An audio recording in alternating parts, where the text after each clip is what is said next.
Let's turn now to Alex Caprariello. He is live in Sarasota, which is another coastal city right in Milton's path.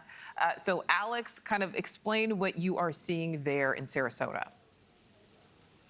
Yeah, hey, Nichole, I'm at Fruitville Elementary School. This is one of several shelters that have been put in place for people that are in those mandatory evacuation zones. So that way they can come somewhere that's safe, that has power, that has a roof over their heads, and try to wait out this storm. The elementary school has capacity for about 1,000, and I'm told that they've already reached that capacity. There are several hundred that are in that cafeteria right here behind me, also several hundred more in the elementary school. And it's really a good thing that shelters like this exist, because on hand here they have police officers, they have nurses, they have adequate space for all the animals, these furry babies that these people want to take away from their homes, dogs, cats, birds, and lizards. I'm told more than 200 of them are inside the shelter as well. So everyone is safe, both man and creature.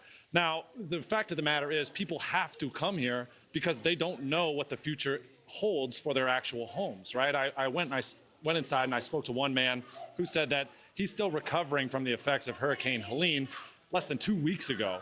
And now here comes Milton again, ready to do more damage to his home. He does not know if when this Milton storm passes, if his home is still going to be standing. And that's the reason why he's had to take these very drastic steps to hunker down with 1,000 other people for the next 24, 48 hours. Take a listen. We've always had to prepare for it and stuff, but Sarasota's never had one come right at them like this. This thing's not good, and especially as powerful as it is. So I don't know. Hopefully, like I said, everything will be there when we get back. But I told my brother, we might be starting all over. And so I told you capacity is at 1,000. It sounds like they are already at capacity, but I spoke to some of the organizers here who are making sure that this shelter is a safe space. And they said for as long as this storm comes in, for as long as people continue to walk through those gates, they're going to do their best to find them space. It may be tight. It may get real cozy. It's basically shoulder to shoulder in there with cots and sleeping bags, people trying to get food, but they're going to do their best to find that room. That's just what everyone here on coastal Florida has to do to make sure that their neighbors are safe. Nichole? Absolutely. And Alex, we just saw that live briefing, that update to the president and vice president ahead of Hurricane Helene. We did not see that. So this one already feels different. Is the mood there shifting as this storm gets closer?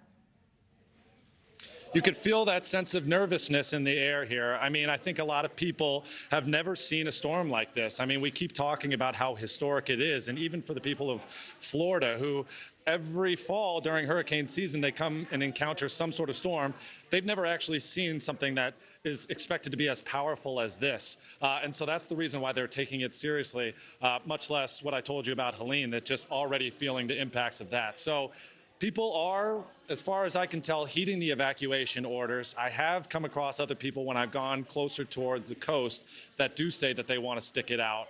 And of course, that's something that federal, local, and county officials are warning them not to do. They believe that this is going to be the most powerful storm surge that they could see. Here where I'm standing in Sarasota, they're predicting somewhere between 10 to 15 feet of storm surge, and that most certainly is deadly, enough to wipe out a house right from its foundation. So yes, people are evacuating. Yes, people are taking it seriously, and that's a good thing because this looks to be a very, very powerful hurricane. Absolutely. Thanks for watching. Go to joinnn.com to find NewsNation on your screen. And don't forget to click the red subscribe button below to get more of NewsNation's fact-driven, unbiased coverage.